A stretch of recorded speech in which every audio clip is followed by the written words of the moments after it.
Hello and welcome back to my channel World History Explored. I am your host Adam Zane, and today we are talking about one of the most consequential battles ever fought on European soil. The Battle of Grunwald on July 15, 1410, the day a combined Polish and Lithuanian army destroyed the military power of the Teutonic Knights and changed the political map of Northern Europe forever. Before we get into it, if you find this kind of deep history valuable, take 2 seconds right now and hit that like button and share this video with someone who loves history. It genuinely helps this channel reach more people, and it means a lot. Now, let us get into it. There is an image that has been painted, sculpted, and reproduced on Polish coins, stamps, and public monuments for over 6 centuries. The moment when Grand Master Ulrich von Jungingen rode forward at the head of his reserve force and was killed, along with most of the Order's senior leadership in a matter of hours. This was not a battle that ended in the retreat of a defeated army. It was a battle that ended in the near-total destruction of one of the most powerful military organizations in medieval Europe, an institution that had spent 200 years building a crusader state in the Baltic, combining the wealth of a commercial empire with the discipline of a religious brotherhood and the fighting capacity of a professional standing army. When Grunwald was over, the Order had lost its Grand Master, its senior commanders, most of its fighting knights, and its psychological aura of invincibility. It never fully recovered. Today we are going back to the origins of the Teutonic Order on the Baltic frontier, tracing the slow-building collision between the Order, the Kingdom of Poland, and the Grand Duchy of Lithuania, and walking through the battle itself, from the strategic maneuvers that brought the armies to that field in Mazovia to the final collapse of the Teutonic Line.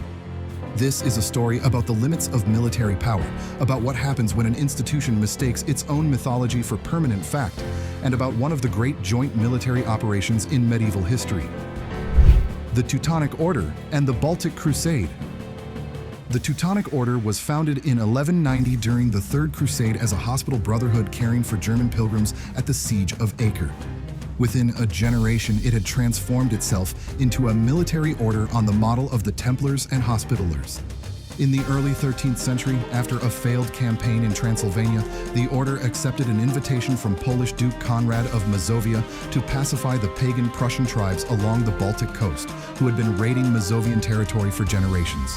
The order's master, Hermann von Salza, was a shrewd operator who secured imperial and papal documents before committing, culminating in the Golden Bull of Rimini, which gave the order not just a base of operations, but in principle all the Prussian territory it could conquer, to hold as a sovereign state answerable only to the Pope and the Holy Roman Emperor.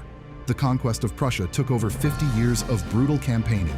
The indigenous Prussian population was largely eliminated as a distinct community through killing, enslavement, and assimilation, and replaced with German settlers. By 1290, the order controlled all of Prussia. In 1308, it acquired Pomerelia and the vital port of Danzig. By the late 14th century, the Ordensstaat stretched along the Baltic from the Oder to the Gulf of Finland, governing a network of prosperous towns, running a merchant fleet connected to the Hanseatic network, and maintaining one of the most sophisticated military establishments in Europe. Its capital at Marienburg was the largest brick castle ever built. The ideological engine driving this state was the Ryza, the seasonal crusading raid into Lithuania, the last major pagan kingdom in Europe. Twice a year, knights from across Western Europe arrived in Prussia to earn indulgences and military prestige alongside the Order's brothers. Participants included Geoffrey Chaucer's knight, described in the Canterbury Tales as having campaigned in Prussia and Lithuania. The Ryzen kept Western money and Western attention flowing to the Order for generations. The Union of Krzywo and the Road to War. The foundation of the Teutonic state cracked in 1385 with the Union of Krzywo, which linked Poland and Lithuania through the marriage of Lithuanian Grand Duke Jagiełło to Polish Queen Jadwiga. Jagiełło converted to Christianity, was baptized as Władysław, and was crowned King of Poland. Lithuania officially accepted Christianity as a condition of the union. This single diplomatic act shattered the ideological premise of the Ryzen. If Lithuania was Christian, there was no pagan enemy to crusade against. The Order argued for years that the conversion was nominal and insincere, and in the late 1380s that argument had some purchase. But as genuine ecclesiastical infrastructure developed in Lithuania over the following decades, it became impossible to sustain. The Union also created a far more dangerous geopolitical adversary. The Grand Duchy of Lithuania was already one of the largest states in Europe, stretching from the Baltic nearly to the Black Sea. Combined with Polish resources and nobility, it represented a power capable of challenging the order as neither state alone had been. Throughout the 1390s, the order tried to drive wedges between Jagiełło and his cousin Vytautas, the Grand Duke of Lithuania, playing each against the other in their recurring power struggles. The strategy ultimately failed. The immediate trigger for the 1410 campaign was the dispute over Samogitia, the territory between Prussia and the order's Livonian branch that Vytautas considered rightfully Lithuanian. Samogitian uprisings in 1409, supported by Vytautas, gave Grandmaster Ulrich von Jungingen the pretext to declare war on Poland in August of that year. The armies assembled. The 1410 campaign was planned with unusual operational sophistication. Rather than allow the order to use its interior lines to defeat a Polish and Lithuanian advance separately, Jagiełło and Vytautas agreed to unite their forces before entering Teutonic territory and move as a single mass, making interception far harder. The combined army that assembled at Czerwinsk on the Vistula in late June was enormous by medieval standards.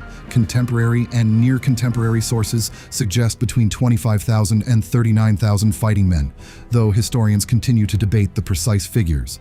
The army crossed the Vistula on a pontoon bridge and advanced into Mazovia toward the Teutonic frontier.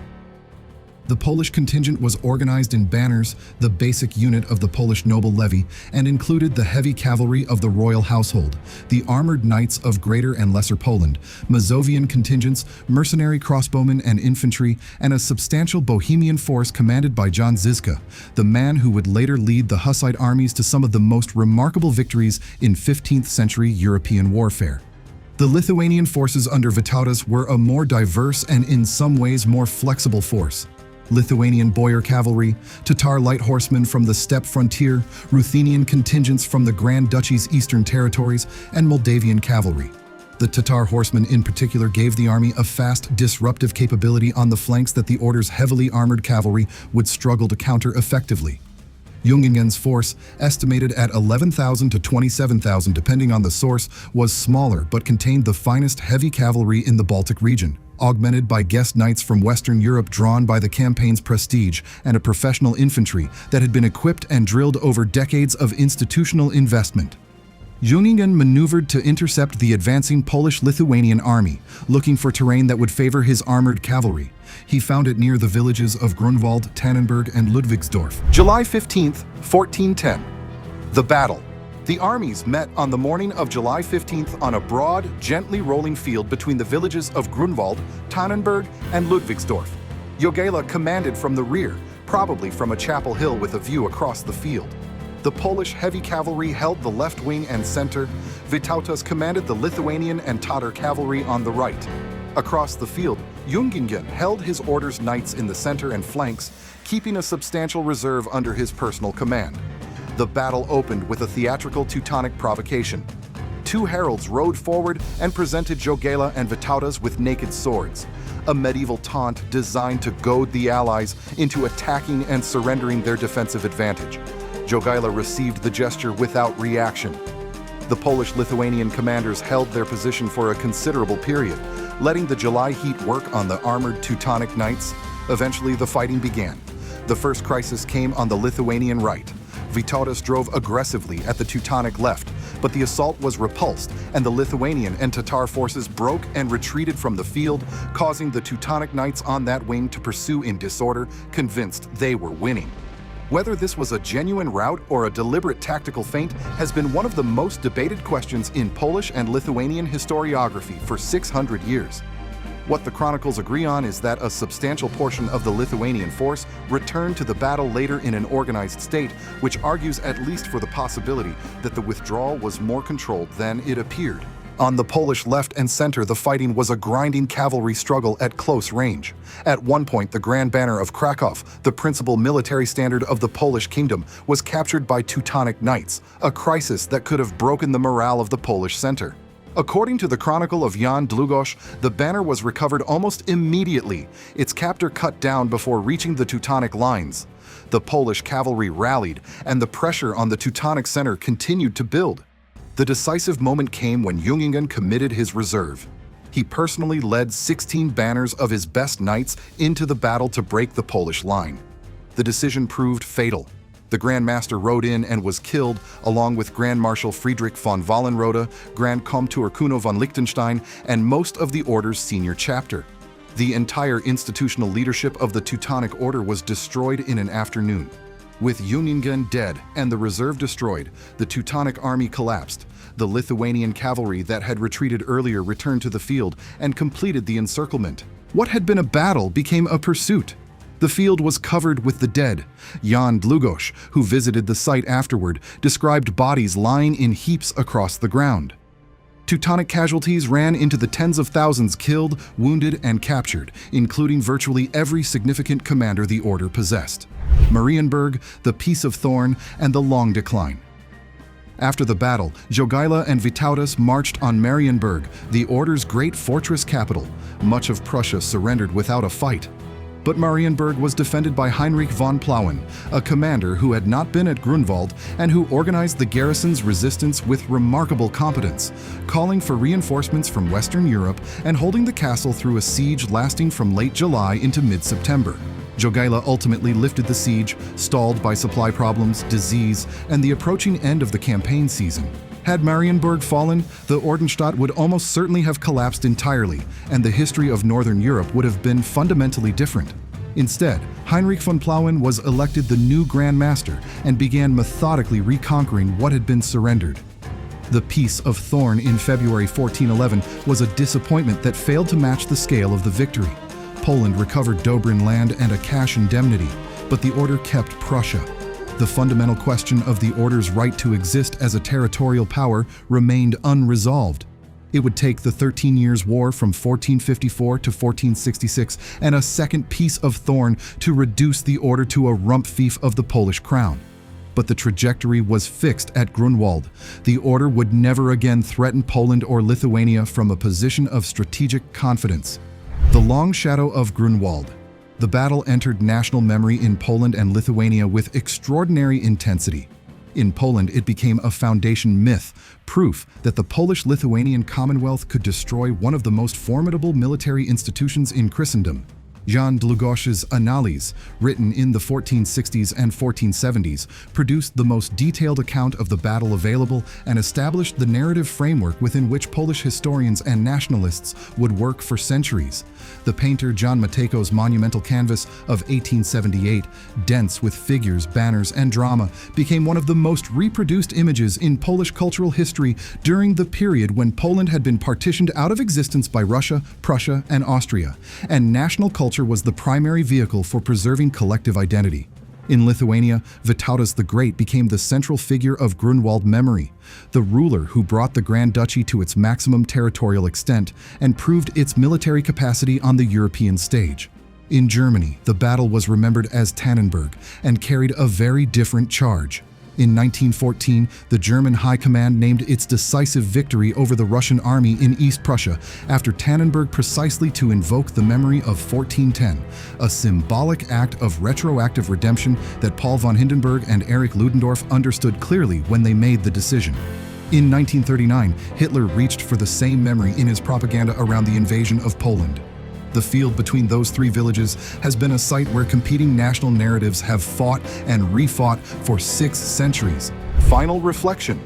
The Battle of Grunwald is a story about the consequences of building a state on an ideology that cannot adapt to changing reality.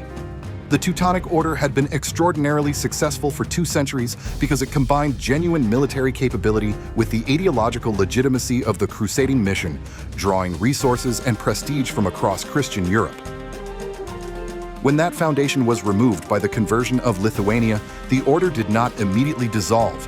It remained militarily and economically powerful for another generation, but it had lost the story that made its existence make sense to the broader European world, and without that story, it was simply a German military state occupying territory that Poland and Lithuania regarded as theirs.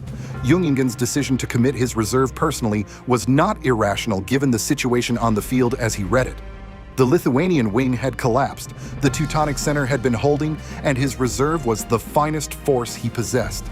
but the decision reflected a deeper institutional confidence that the Order's training, equipment, and long experience would prove sufficient against an adversary it had fought before and often beaten. That confidence was the last expression of an organizational self-image that Grunwald made permanently untenable. The Order had confused its own mythology with military reality, and on July 15, 1410, reality settled the question. Jagiełło and Vytautas, for their part, demonstrated something medieval commanders rarely achieved: genuine strategic coordination between two armies with different traditions and two leaders whose relationship had been defined for decades by rivalry and competition.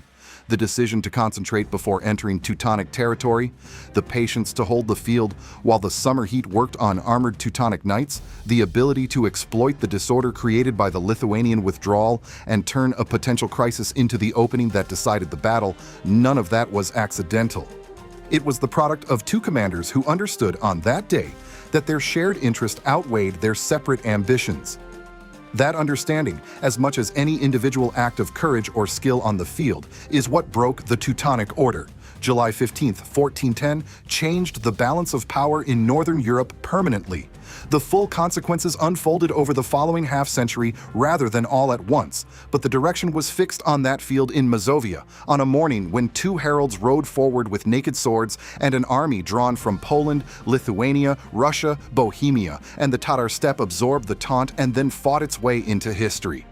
If this breakdown gave you a clearer picture of one of history's most consequential medieval battles, make sure you subscribe to World History Explored so you never miss a new documentary. Drop a comment below and tell me what you think. Was the Lithuanian retreat at Grunwald a deliberate tactical feint or a genuine rout that accidentally became an advantage? And as always, history is not something that happened. It is something that is still happening right now, whether we are paying attention or not.